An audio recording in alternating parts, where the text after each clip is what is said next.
Hi, I must apologize to you all for being late. I was driving here at 90 miles an hour. I couldn't find a parking place, and like all the experiences you've been through this morning also.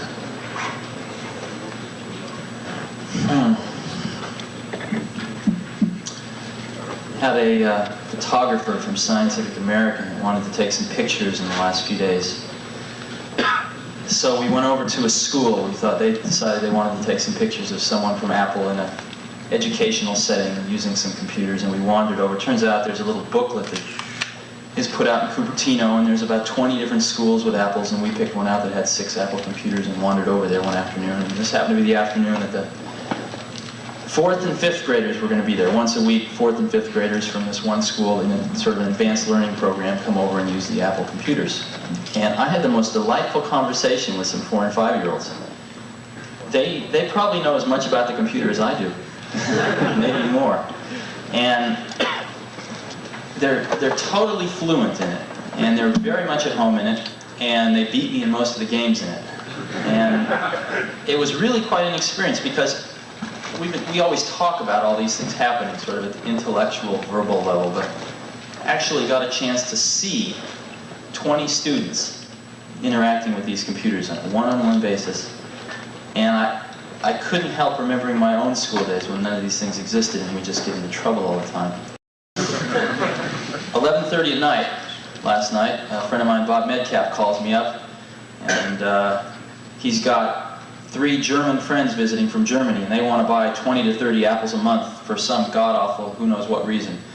And they want them in Germany, and they want to talk about buying them at 11:30 at night. You know, a guy in Nebraska is using an Apple computer to calculate soil samples to know what kind of fertilizer to put in the ground. Oh, it's an endless array of things that people are doing with this. What's your mic? Oh, excuse me. The other one. The other one. Tier Right.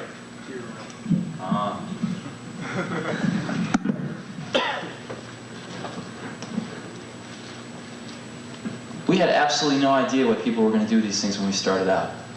Matter of fact, the 2 people it was designed for was Woz and myself, because we couldn't afford to buy a computer kit on the market. So we liberated some parts from Hewlett-Packard and Atari, and worked on a design for about 6 months and decided that we would build our own computer. So we built one, and Woz was up till 4 in the morning for many moons, and we got it working. We showed some of our friends. Immediately, everybody wanted one. And it turned out that it took about 40 hours to build one of these things and about another 20, 30, 40 to debug it. And we had a lot of friends that worked at similar companies who could liberate the parts also. And we found ourselves spending every spare moment of our time helping our friends to build computers. And it was just getting to be a tremendous drain on our lives.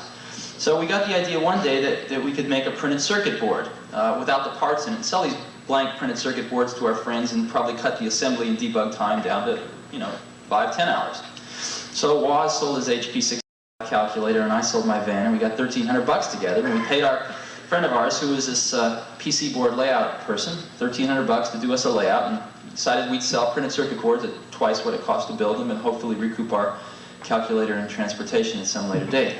So that's what we did, and I was out trying to peddle PC boards one day and walked into a bite shop, the first bite shop in Mountain View, and Paul Terrell, the then owner of the bite shop, said he would like to take 50 of these computers. And I saw dollar signs in front of my eyes. But he had one catch, which was that he wanted them fully assembled and tested, ready to go, which is a new twist. So we spent the next 5 days on the phone to distributors and convinced the electronics parts distributors around here to give us about $10,000 worth of parts on thin air, just on enthusiasm. So we got the parts, and we built 100 computers, and we sold 50 of them for cash, and in 29 days paid off the distributors. And that's how we got started. So we had 50 computers left over. Well, that meant we had to sell them. So then we started worrying about marketing, worrying about distribution, got on the phone to the other computer stores around the country. And gradually the whole thing began to build momentum. And at that point in time, we had some feeling that we were onto something. But the feeling is so different than the experience of actually seeing it happen right now. It's entirely different. And sometimes a lot of people ask, well, did you know it was going to mushroom into this phenomenon. And you could say, yeah, you know, we planned it out, we had lead on a piece of paper. But it's different than the experience of seeing 500 people working at Apple Computer. It's very different than the experience of seeing a 5-year-old kid who really understands what the tool that he's got in front of him. And the best analogy I've ever heard is Scientific American, I think it was, did a study in the early 70s on the efficiency of locomotion. And what they did was for all different species of things on the planet, birds and cats and dogs and fish and man and goats and stuff, they measured how much energy does it take for a goat to get from here to there, right? Kilocalories per kilometer or something, I don't know what they measured it in. And they ranked them, they published a list, and the condor won. The condor took the least amount of energy to get from here to there. And man didn't do so well, came in with a rather unimpressive showing about a third of the way down the list. But fortunately, someone at Scientific American was insightful enough to test man with a bicycle. And man with a bicycle won, twice as good as the condor, all the way off the list. And what it showed was that man as a tool maker has the ability to make a tool to amplify an inherent ability that he has. And that's exactly what we're doing here. It's exactly what we're doing here. We're not making bicycles to be ridden between Palo Alto and San Francisco.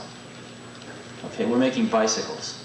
And yes, certain bicycles have certain generic attributes, like in general 10 speeds are better to ride in mountains than 1 speeds and other things like that. But in general, what we're doing is we're building tools that amplify a human ability. Just like you could say that the Industrial Revolution was basically an amplification of a human ability, sweat, right? We amplified sweat, fractional horsepower motors, etc., etc. What we're working towards now is the ability to amplify another human ability. And we're just starting to get glimmerings of where it's going to go. As an example, how many of you use VisiCalc? Quite a few of you. At Apple, every secretary now has an Apple on his or her desk. And they're doing all their word processing on them.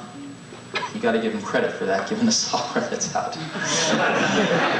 And they're doing a tremendous amount of financial modeling on the thing. As an example, I have to keep a budget for about 40, 50 people. And by the 10th of every month, my secretary's got all the information from accounting, put it into the VisiCalc model, and given me the actuals versus forecast and all the variances and et cetera, et cetera. And we're asking what-if questions on a daily basis. I can say, her name's Pat, I can say, Pat, what happens if I hire 5 more people this month? You know, what's that going to do to the budget? An hour later, I know. It's incredible. And what's even more incredible is when you go talk to these 5th graders, because they're growing up with this thing. You know, it's new for myself. I didn't know anything about this stuff 15 years ago, 10 years ago. But these kids are growing up with it. I've seen some of the kids of people that work at Apple, I've seen go from being 1, 2 years old, where they push the return key. You know, they sit on their father's lap and mother's lap, and what their part is to push the return key, to actually know how to program in the last 4 years. It's remarkable. So, one of the things that Apple is going to try to do over the next 3 or 4 years is to further that goal. And the key area we're focusing on is the following. Right now, if you buy a computer system and you want to solve one of your problems, we immediately throw a big problem right in the middle of you and your problem, which is learning how to use the computer. Right? Substantial problem to overcome. Once you overcome that, it's a phenomenal tool.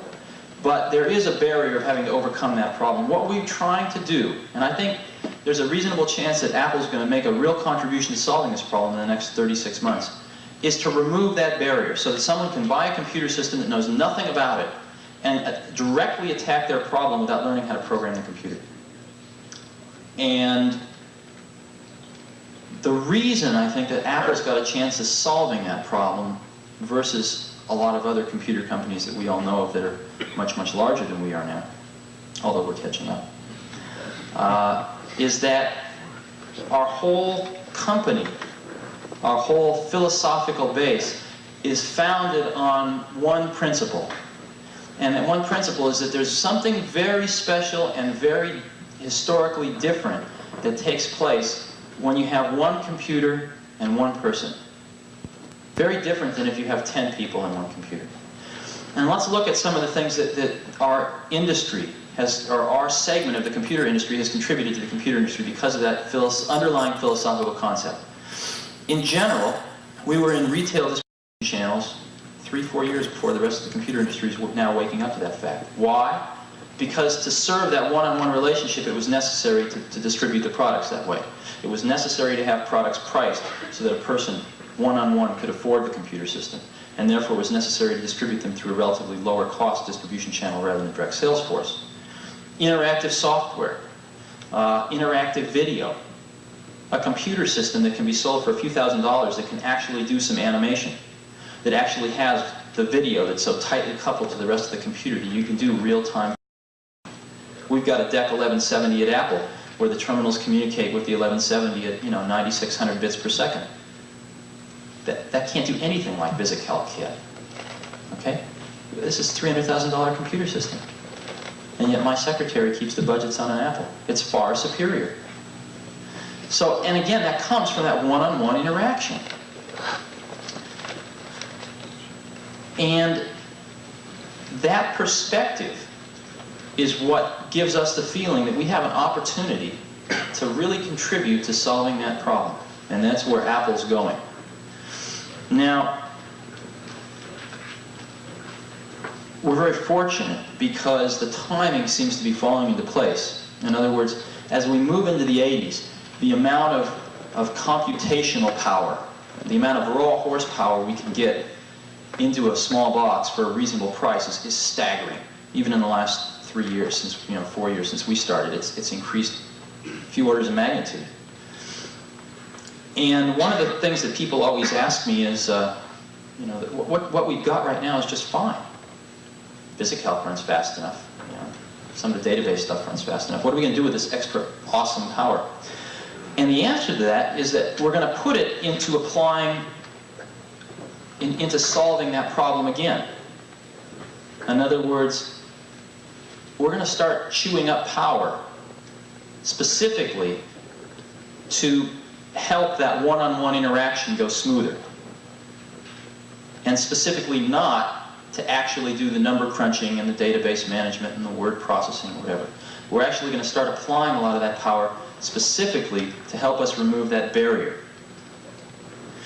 And so, assuming that we don't get into World War III, and assuming that we're able to continue to recruit outstanding people, it looks like the timing's just right for that to occur. So hopefully, when we have our International Apple Corps meeting, the third, fourth one from now, we'll all be able to talk about how we've solved that problem, because I really think it's going to happen. And I really think it's going to come out of an industry that 4 years ago didn't exist, that 3 years ago everyone said was a flash in the frying pan, and that I think right now a lot of people are starting to wake up. So thank you very much. Sure. There's a lot of stories to go around. How was the name developed? Yeah, I knew I would get away with answering that. To start a company, you have to file what's called a fictitious business name statement. And what that is, the purpose of that statement, which you file with the government, is to simply tell everyone if Apple Computer goes out of business or anything having to do with Apple Computer, these are the individuals behind the corporate name. And as we were relating to this government form, and not knowing it, we thought that was important, so we figured it out. And everyone was saying names to us like Matrix Electronics or all sorts of different names. And we simply decided that we were going to call it Apple Computer. Someone suggested a better name by 5 o'clock that day. And partially because I like apples a lot, and partially things that got us ahead of Atari in the phone book when I used to work at Atari.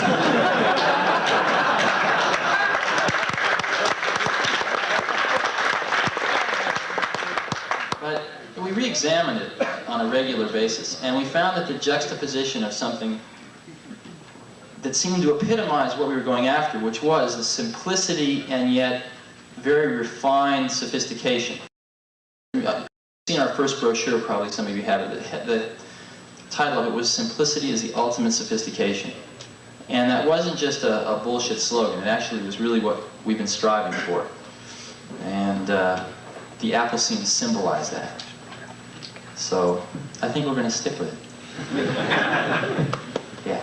Yeah, getting back to what you're talking about your goals, about eliminating this barrier, of this obstacle in the computer there. We're talking about all this basically hardware power that's available inside that little box. What sort of things are you talking about that's going to translate that hardware power, the power that's inside there, into removing the obstacle of what's inside there on a more concrete level? Well, you're asking me to talk about future products, and I don't want to do that. But Hey, philosophically. philosophically,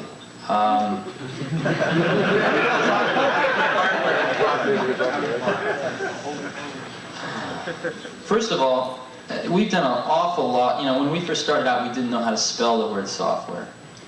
And gradually we've learned. We've gone through the standard motions of setting up an internal application software department, which proceeded to fall on its face, picking it up and watching it fall on its face again. Finally, we went through a phase where we decided that what we were selling was solutions, not hardware. And so we realized that software was a big part of the solution, and therefore we better get our software act together. Matter of fact, now we have more people in software engineering than hardware engineering. You know, our engineering department's over half people are devoted to software. And you know, a lot of times we ask ourselves what software is. Matter of fact, notice all these, every other word software, that must give you some clue. But what is software? You know, I've often thought about this.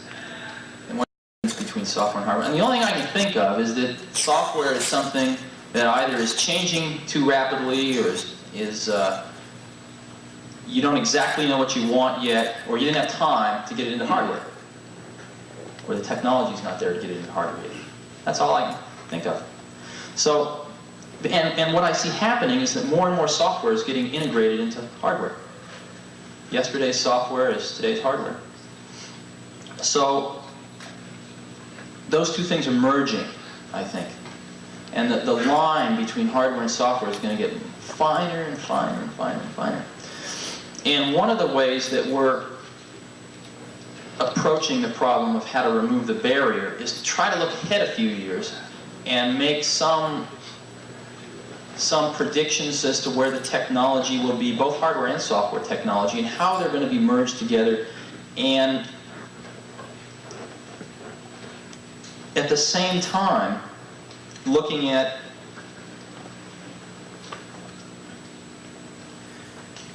very carefully looking at the kinds of high-level tools that our customers are going to need, and trying to make those two point at the same target. And I know that's very vague, and I guess I really don't want to talk about it any more than that right now. Said a lot. So, yeah. There are a lot of us that have bought Apple IIs here, I'm sure, and that put a tremendous amount of money and effort into using them and planning on using them for many years to come. Sure. What does Apple have in mind for continuing support with Apple II? In other words, not dropping it like some other companies dropped it. Sure. This line and then start up with a new one, and everyone has to go and buy all the new things, or maybe they won't want to, or whatever. But Sure. what do you have in mind for the people who want to entertain at a level with? There's 3 or 4 different parts of that answer, and why don't I address each one, because I think it's a really important question. For some crazy reason in the universe, 2 people from Los Altos and Cupertino, California managed to want something that just so happened to be what about 1 million other people wanted. And it seemed to fit the need fairly well. So well, matter of fact, that in the last 2.5 years, nobody else has come close. So, I don't think Apple II is ever going to be obsolete. To answer it in another angle, the second angle. Apple is eventually going to have a broader line of products. Simply because, let's look at automobiles. Compare a Volkswagen Rabbit and a dump truck and a Mercedes-Benz, let's say. They all have transmissions, they all have engines, 4 wheels, seats. And they basically all perform the same basic function in transportation. What's the difference? There's a difference in emphasis. There's a difference in emphasis. And I think that that's what we're going to look at doing is potentially broadening the product line with computers with a different emphasis, slightly different emphasis than an Apple II. And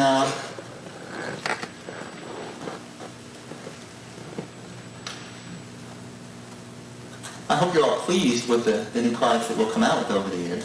But I don't think that many of you are going to actually feel like giving up your Apple II. I don't see that happening. One other thing, I heard a comment up here as you were asking your question. Somebody said, like Apple I, right? And Apple I was an instance where we did obsolete our product. We absolutely did obsolete the product. And what we did was we decided that we were going to take care of the people who bought Apple I's. And the people that contacted us and said, listen, I'd really like to have an Apple II. We worked out an arrangement that I think everyone was very happy with. So we did take care of those people. And I don't think we'll ever be in a situation like that again of obsoleting the product. But right, you can't afford it. About 500 people now.